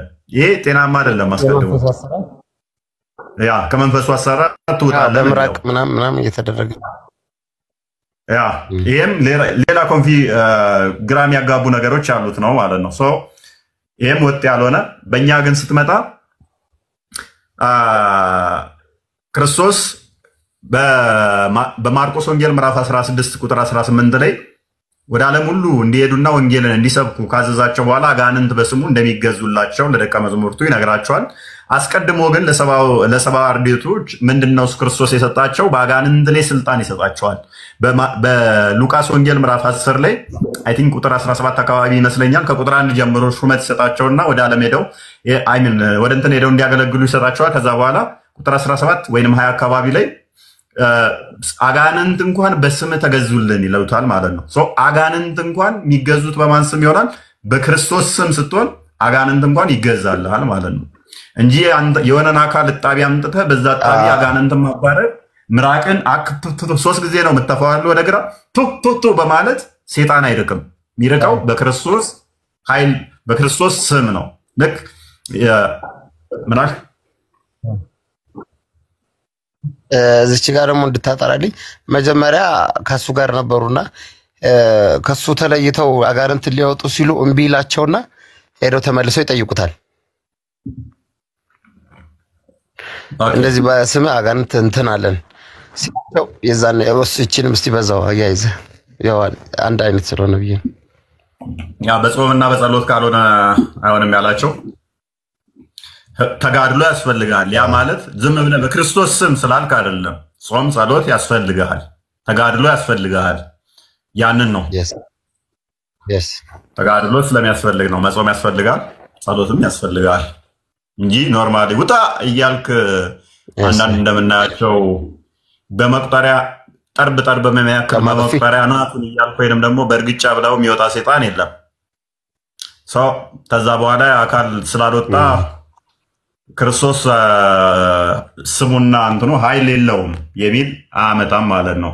አይ ቲንክ ሐዋርያት ሥራ ምዕራፍ 4 ቁጥር 12 ይመስለኛል ጴጥሮስ ይናገራል በምን ኃይል የሚያደርጉት ማለት ነው። ያ ኃይል የክርስቶስ ስም ነው እንጂ አንተን ጫማ ቆንጆ ጫማ እንትን ብለህ ልክ እንደ እንትን አክተሮች ምናምን ብለህ ሴጣን የሚወጣ አይደለም። ወይም ደግሞ በመቁጠሪያ ናቱ ብለው ሰውየው ሲያመውና ሲጨንቀው ለቅቄዋለሁ ወጥቷል ምናምን ሊል ይችላል። እንደዚህ አይነት ሴጣን ግን ሜቢ ይወጣል ብለን አናምንም። እንደዚህ አይነት ነገር የለም። ጸሎት፣ ተጋድሎ፣ እምነት ያስፈልጋሉ ማለት ነው። ምራቅ በመትፋትም እንደማይወጣ ሁሉ ማለት ነው። የሰው ጣቢንም በመጠጣት እንደማይወጣ ሁሉ አንተ ሰውዬ ከቶፒካችን ግን በጣም ሽፍት አድርገህናል። ዋው እፎይ በጣም ይቅርታ። ግን ያው ጥሩ ውይይት ነው፣ ደስ ብሎኛል። እንግዲህ የመላእክት የነቢያት የሐዋርያት ሰማዕታት የጻድቃን ጸሎታቸው ረድኤት በረከታቸው ከኛ ጋር ይሁን። አሜን። ቤተሰቦች መጥተዋል? አዎ ሁሉንም አምጥቻለሁ። በርታሽ። የትም አያደርሳችሁ። ጥሩ ነው። ከስር ያላችሁ ቆም ብላችሁ የምታገናዝቡ እስልምና አራጅ ነው፣ እስልምና ገዳይ ነው፣ ባለጌ ናቸው ስንል ወደን አይደለም። ያው በተግባር ይዩት። ሴቶች እህቶቻችን፣ ሙስሊም እህቶቻችን፣ ወንድሞቻችሁ እንደዚህ ጨካኝ አራጅ ስለሆኑ ነው። አስተምሮታችሁ ጤናማ ትክክል ስለሆነ ሳይሆን ዝም ያልናችሁ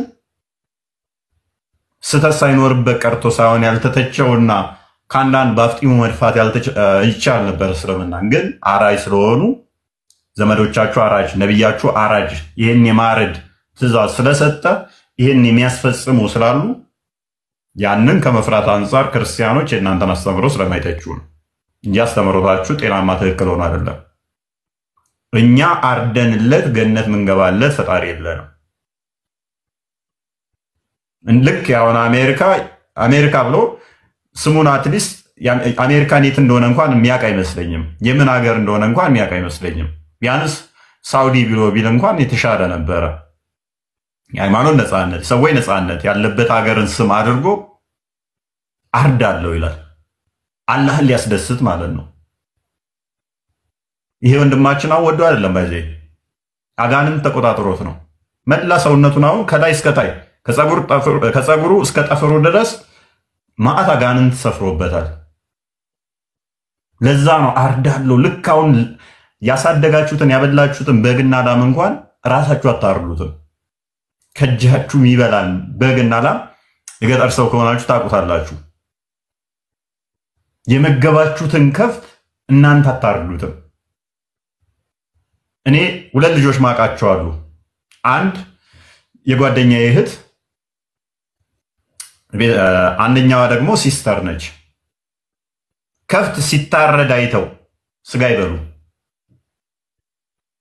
ሲስተሬ ከፍት ሲታረድ አይታ በዛ ምክንያት ከፍት አትበላ፣ ስጋ አትበላ። ከማዘኗ የተነሳ ማለት ነው። እንትን ብሏ ከዛ በኋላ እንትን ይላታል። በቃ ፔኑን አይታው ማለት ነው።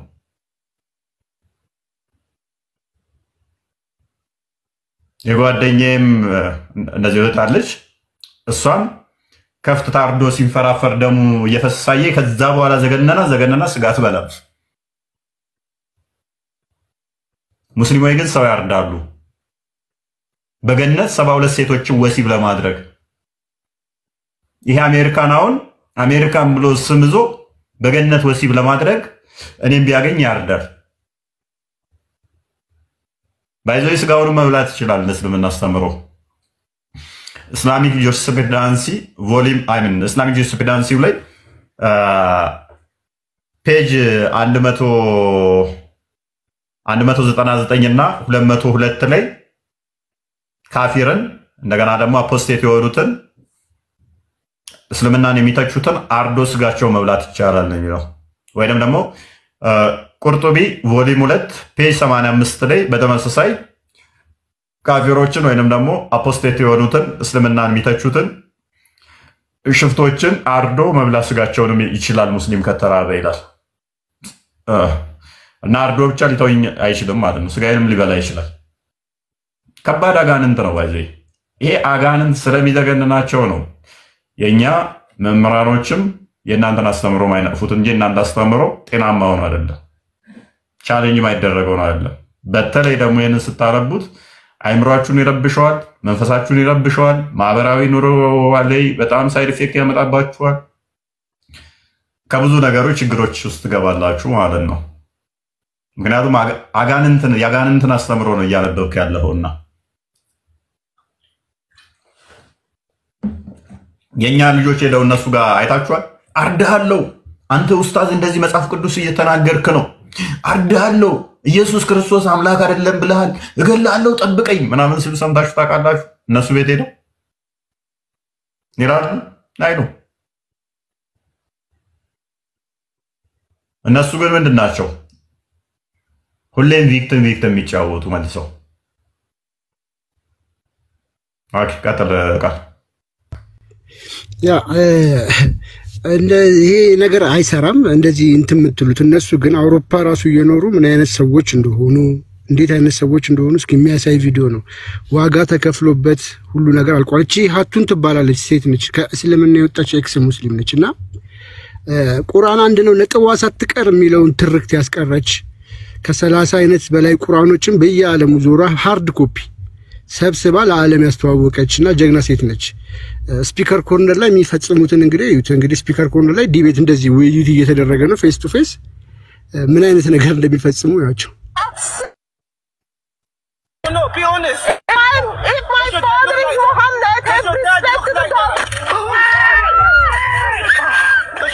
Charlie Hebdo shirt. Soko Films accidentally caught the attack on camera. They were filming a different discussion. The camera catches the attack in the background. Okay, shish. So now, anyhow, ሀሳቡ ምንድነው? ተወዳጆች የሽሊ ስካወርዶ ብዬ ነው። ይሄ ነገር በቃ አለፈበት። ብዙ ሰዎች ዋጋ ከፈሉበት። እስልምና ታወቀ ምን እንደሆነ ሁሉም አወቀው። ይሄ አረቦቹ ራሱ የአረብ ሀገሮቹ ራሱ አሁን አውቀውታል። እነ ሳውዲ ሁሉ ይሄን ሙር ትተውታል። በማስፈራራት የሚሆን ነገር የለም። የምትሞግቱ ከሆነ ገብታችሁ እምነታችሁ ሞግቱ። ሐዲሳችሁ በተነበበ ቁጥር ተሳደብን እንደዚህ ያልን እንዴ እሱ ያናንተ አለማወቅ ችግር ነው። የተጻፈ ከሆነ ምን እናርገውኛ? አሁን ላከፍ ወይ ያ ኦኬሽ እዚህ በዩሮፕ ላይ ራሱ ማለት ነው እንዲህ ንጽጽር የሚሰሩ ልጆች አሉና 2 ልጆች ተገለዋል። አሁን የሚገርማችሁ 2 ልጆች ቪዲዮ ራሱ አለኝ። ገለዋቸው በግሩፓቸው የሙስሊም ግሩፕ ውስጥ አለውኝ እኔና ገለዋቸው በግሩፕ ውስጥ ምናምን ነገር ማሻአላ ነው የሚባባሉት። በጣም ነው የምታዝኑት። እኔ ያለሁት አሁን በጣም እንደው በቃ ሰላም አለበት የሚባል ሀገር ውስጥ ነው፣ ግን እንደዚህ ከሌላ አረብ ሀገራት የሚመጡ እንዲህ እያስጨነቁ ነው። ቀጥል ዴቭ።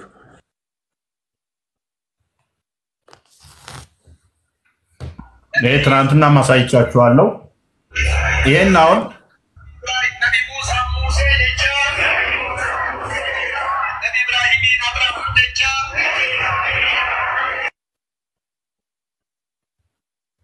ምንድነው እያለ ያለው?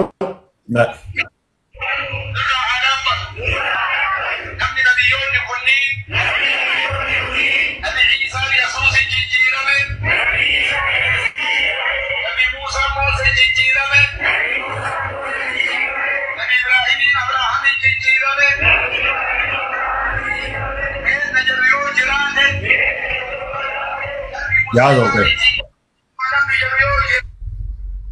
ጽሁፉን አንድ ያሳየኝ፣ በደንብ እየታየኝ ስላልሆነ ጽሁፉን አንድ ያሳየኝ።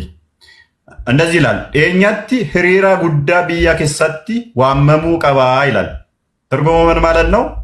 በቅርብ ጊዜ ውስጥ በሀገር ውስጥ ከፍተኛ የሆነ ሰላማዊ ሰልፍ መጠራት አለበት፣ ሰላማዊ ሰልፍ መውጣት አለብን እያሉ ነው። ሰላማዊ ሰልፉ ለምንድን ነው የሚጠራው? ኢየሱስን አምላክ ነው ማለት መቆም አለበት። ኢየሱስ አምላክ ነው የሚለውን ለማቆም ሰላማዊ ሰልፍ እንወጣለን። ኢማጂን፣ ሁለተኛውን ቪዲዮ ክፈተው። ሰላማዊ ሰልፍ እንወጣለን። ኢሳ ነው ኢየሱስን ማለት የለባቸውም። ሰላማዊ ሰልፍ እንወጣለን። እቺ ቀላል ንግግር አትመስል። እነኚህ መምህራን ናቸው እንግዲህ። እነኚህ ወጥተው ስንቶቹን ሄደው ይበርዛሉ። ከዛ ኢብራሂም ነው ማለት ያለባቸው አብርሃም ማለት የለባቸውም። ሙሳ ነው ማለት ያለባቸው ሙሴ ማለት የለባቸውም። ሰላማዊ ሰልፍ እንወጣለን። ይሄን እናስቆማለን። እንደዚህ ብለው እንዳይጠሩ እናስቆማለን። እቺ ቀላል መፈክር ነች። እቺ ባቄላው ላይ አደረች እንደሆነ አሉ። አንተ እንደዚህ ስትል ኢየሱስ ማለት የለብህም። ሰላማዊ ሰልፍ ሁሉ እንጠራለን በመፈክር ደረጃ እያሰማ ለአንተ ኖርማል ነው። ለአንተ ኖርማል ነው።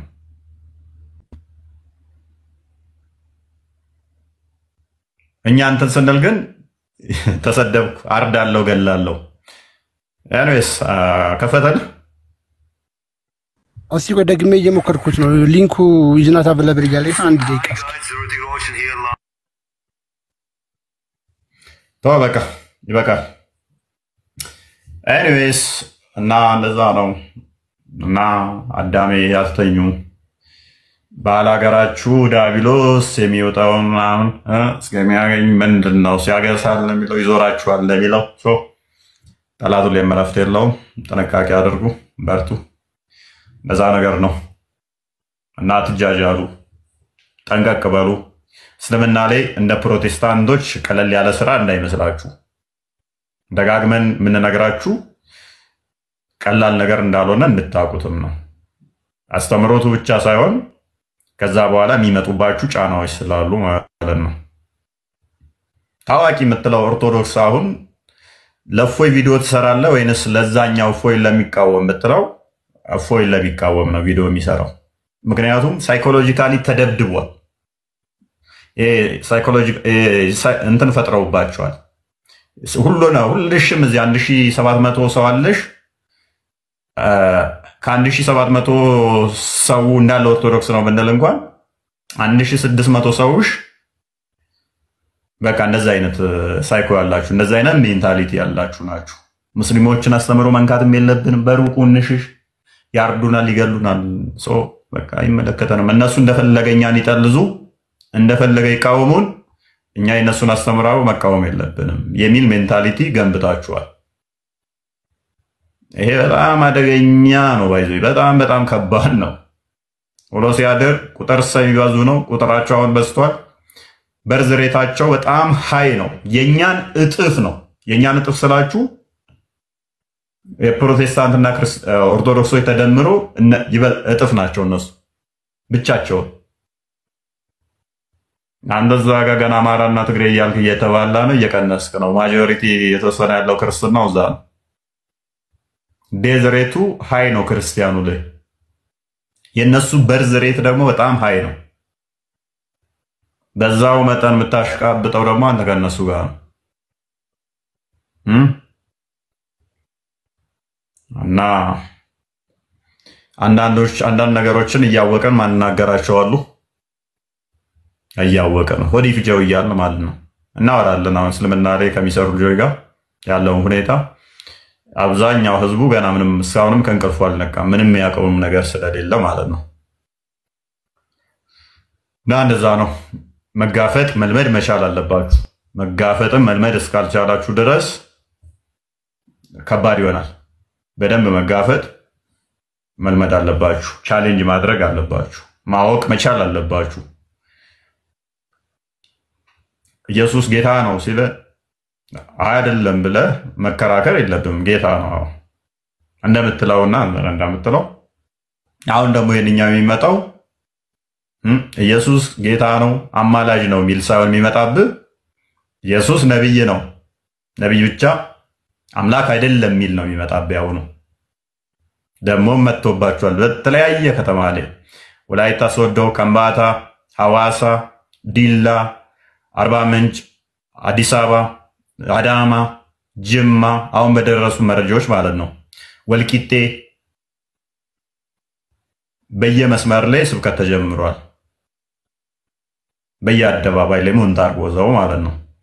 እንደ ድሮ ኢየሱስ ያማልዳል አያማልድም ከሚለው ጋር እንደምትመከራከረው ወይንም ደግሞ እንደዛ አይነት ነገር አይደለም። በእውቀት መሞገት መቻል አለበት። አትሊስት ወጥተህ እስልምናው አላህ እንዲህ ነው፣ መሐመድ እንዲህ ነው፣ ሐዲሱ ላይ እንደዚህ ይላል፣ መሐመድ እኮ እንደዚህ አይነት ሰው ነው እያልክ እንደምታደርገው አይደለም። እሱ ማድረግ ባትችል እንኳን አንተ ላይ ያነሱትን ምላሽ መስጠት መቻል አለብህ። አደባባይ ላይ በር ላይ መተው ያንን ሲሉ ኢየሱስ አምላክ አይደለም ጳውሎስ ሐሰተኛ ነው ሲልህ ዝም ብለህ መጋት ሳይሆን እኔ ባይዘ የሆነ ቪዲዮ ተልኮልኝ ነበር። ያን ቪዲዮ የላከልኝ አካል ራሱ አክቹአሊ ከእስልምና የወጣ ነው፣ ግን ሙሉ ለሙሉ እንትና ግን ምንድነው በጣም ተገርሞ ነው የላከልኝ። ምን አይነት ፍራቻ ቢኖርባቸው የእናንተዎቹ ብሎ ማለት ነው። ሙሉ የክርስቲያን ሴንተሮች ላይ ገብቶ ነው ማይክ በጣም እየቀወጡት ያደረጉት። ምንድነው እሱ እየተከተለ እንትን ብሏቸው ነው፣ እሱ ቀርቧቸው ነው። አስቀድሞ መዝሙር እንደዚህ የነበሩትን አጥፍተው ዝም ብለው ማዳመጥ ጀመሩ፣ ጸጥ ብለው ማለት ነው። እስልምናው ማዳመጥ ጀመሩ። እስልምና አስተምሮቱ ደግሞ እንዴት ነው? ቀጥታ ረገጣ ነበር የያዘው። ልክ ንጽጽር እንደሚሰራ አደባባዩ ላይ ይለጥፋቸዋል። ሁሉም ጸጥ ብለው እንደ አዲስ ነው የሆነ ነገር ሲመጣ እንዲህ እንደምታዩት ጸጥ ብለው ያሉ ማለት ነው። አንድ ሰው ቻሌንጅ ማድረግ ተውና አስተያየታቸው ራሱ የመሸማቀቅ ነበረ። እና ሰፈሩ በደንብ ስለሚያውቀው ልጁ በጣም ገርሞት ይሄ እንዳለ እዛ ጋር አንድ የሙስሊም እንትን የለም ማለት ሙሉ እንዳለ የእናንተዎቹ ናቸው። በዚህ ደረጃ አንተ ጋር መሀል መተው እንዲህ በኮንፊደንስ መስራት ከቻሉ አደንቃቸዋለሁ፣ ይስሩ። ነገር ግን አንተም ቻሌንጅ ማድረግ አለብህ። ቻሌንጅ ማድረግ አለብህ። ማታደርግ ከሆነ ነገ የምታለቅስበት ጊዜ ይመጣል። ቅርብ አሁንም ደግሞ ደጋግመን የምንነግራችሁ እያየነው ያለነው ብዙ ነገሮች ስላሉ ነው። በምን ያህል ካፒታል እንደሚንቀሳቀሱ፣ በምን ያህል ፕሮጀክት እንደሚሰሩ፣ ምን ያህል እቅድ እንዳላቸው እያንዳንዱ መረጃዎች አሉ። እያንዳንዱ ኬት በግለሰብ ደረጃ በግለሰቦች ደረጃ አንድ ሴት ፈንድ የምታደርገውን ብነግራችሁ አትገረማላችሁ። በምን ያህል ሚሊየን ፈንድ እንደምታደርግ እዚህ እንትን ላይ ማለት ነው። አንዲት ሴት ብቻ ማለት ነው። ተቋም ተደምሮ ሙሉ ህዝቡ ተደምሮ እሷን ፈንድ የምታደርገውን እንዲሰራ የምታደርገውን ሩቧን ያህል የኛዎቹ እየተሰራ አይደለም። አንዷን ግለሰብ ነው ያልኳችሁ። ሩቧን የሷን 10% እንኳን እና እያንዳንዳቸው መረጃዎቻቸው ስላሉ በርቱ፣ ንቁ። እንደዛ ነገር ነው። አንብቡ። ቀጣይ ቀላል ነገር አይደለም የሚጠብቃችሁ። ቀጣይ ከባድ ነገር ነው የሚጠብቃችሁ። ሴት ልጅ ያላችሁ ደግሞ ሴቶች ልጆቻችሁን በደንብ አስተምሩ። ችግር የሆነብን በደንብ ሴቶች ላይ ነው እየሰሩ ያሉት እዛ ላይ ስለሆነ የተወሰነ የሚሳካላቸው አሉ፣ ልጆቻቸውን እዛው የሚመጡ አሉ። ግን ኦልሞስት በጣም አድካሚ ችግር ያለው አሁን እዛ ላይ ነው። ከትዳር ጋር በተያያዘ ሴቶች ልጆቻችሁን በደንብ አስተምሩ እና እርምጥምጥ ሴቶችም ደግሞ ከክርስቶስ ፍቅር በላይ የወንድ ፍቅር በልጦብሽ እኛ ጋር እርዳታ አትምጡ። እናንተ መርዳት እኛም ይከብደናል። ቻሌንጅ በጣም አለው እና አጣብቂኝ ውስጥ ገባላችሁ። ይሄን ያህል ቆይቻለሁ። አሁን ወደ ክርስትና እንደዚህ መምጣት ፈልጋለሁ። ነገር ግን የምተዳደረው በሱ ነው። የገቢ ምንጭ እሱ ነው። 3 ልጆች አሉን፣ 4 ልጅ አለን፣ 2 ልጅ አለን። ውጪ እንዳትባል ልጆቼ የምላብላው ኦኬ። እንደዚህ ዛው እንትን በይ ነው ይገለኛል። እንደዚህ ከሆነ አጣብቂኝ ውስጥ ገባላችሁ አብራችሁ ማለት ነው። አብረት ትጨነቃለህ። ሳትፈልግ በተደወለልህ ቁጥር ጭንቀት ውስጥ እንድገባ ያደርጋል። አሁን አይበቃችሁም? አወርዱም ከቤቴ ምን ፈልጋላችሁ? ቃሎት ያሰማልን። መልካም ያ ቃሎት ያሰማልን። በጣም የሚገርም እንትን ነው፣ ንግግር ነው። መንቀት አለብን። የግብጽ ታሪክ እየታየኝ ነው። የግብጽ ታሪክ ኢትዮጵያ ውስጥ መደገሙ አይቀርም በዚህ ከቀጠለ። የዚህን ያህል መደንዘዝ፣ የዚህን ያህል እንትን ማለት ከባድ ነው እና ፕሊስ እባካችሁ ንቁ። አይ ቲንክ የሆነ አባት አይታቸዋል። አሁን በሂጃቡ ሰበብ ተናበው ነው እነሱ ቪዲዮ ላይ ሲፖስቱ ማለት ነው። ሂጃብና ኒቃብ እንኳን ማይለይ ክርስቲያን እየወጣ እንትን ሲል ነበረ። እነሱ ራሳቸው ፕሮግራም አላቸው። የሂጃቡ ካለቀ በኋላ ወዴት መጡ? እነዛን እኛን አባት አምጥተው እኛ ግለሰብ ነው የምንለው ብለው ያንተንም ስም እያነሱ ነበር ላይቭ ላይ መጥተው። ምን አይነት ነገር ደግሞ ተጀመረ? አክሱም ላይ ቤተክርስቲያን ዳንሰር አቅፋት ይሆኑ ተብሎ እንግዲህ ወደ አባት መስደብ ቀጥታ ወዲያውኑ ማለት ነው። እነሱ ስትራቴጂካሊ ብሬን ዋሽ ያደርገዋል። ቀስ እያሉ ስቴፕ ባይ ስቴፕ ነው እየሰሩ ያሉት። አቅደውበት በደንብ አድርገው አካሄዳቸውን አጥንተው ምን ብለው ነው እየመጡ ያሉት። እኛ ስቲል ደንዝዘናል። ከነሱ ጋር ሆነ ቁጭ ብሎ ትልቅ መስቀል አድርጎ አባትን የሚሰድባል። እንግዲህ ኢማጂን እሳቸው ለምንድን ነው እንደዛ የሚታገሉት? ይሄ እንደዚህ ነው የሚሉት ለምንድን ነው? ምንም የሚያውቀው ታሪክ የለም። አብሮ ከነሱ ጋር ሆኖ ቤተክርስቲያንን ይሰድባል፣ አባትን ይሰድባል። ሰው እንደዚህ ወጥተው እንኳን እንደው ምንም ማድረግ ባንችል ዝም እንበል። እንደዚህ ወጥተው እንትን የሚሉ ወንድሞችን አባቶችን እንትን እያደረግን ለማሸማቀቅ ቪዲዮ መስቀል አስረን ክርስቲያኖን እንደዚህ አይነት ነገሮችን ከመስራት እንኳን እንትን ዲፌንድ ማድረግ ባንችል ኦኬ ተቃውመን እንስራ። ዝምታን በመምረጥ የተሻለ ነው ካልገባችሁ ማለት ነው። ቢኮዝ የገባው በጣም በርካታ ህዝብ ስላለ እና የኛዎቹ ባካችሁ ንቁ። ፎይላ ቪዲዮ ምሰሩ አላችሁ፣ ምን ምትሉ አላችሁ። ዊኖ ዛት አለማወቅ ነው እንረዳለን። ግን እስከ መቼ ነው ጥያቄ? በእንደዚህ አይነት ሁኔታ ሰው እስከ መቼ ነው የሚቀጥለው? እና ባካችሁን መንቃት በጣም ይጠበቅብናል። እሺ ደህና ደሩ። በቃ ነው ሀሱ መልካም አዳር። ቃልዮት ያሰማልን። ፎይ በቃ ሁላችሁ መልካም አዳር። ቴንኪዩ፣ እናመሰግናለን።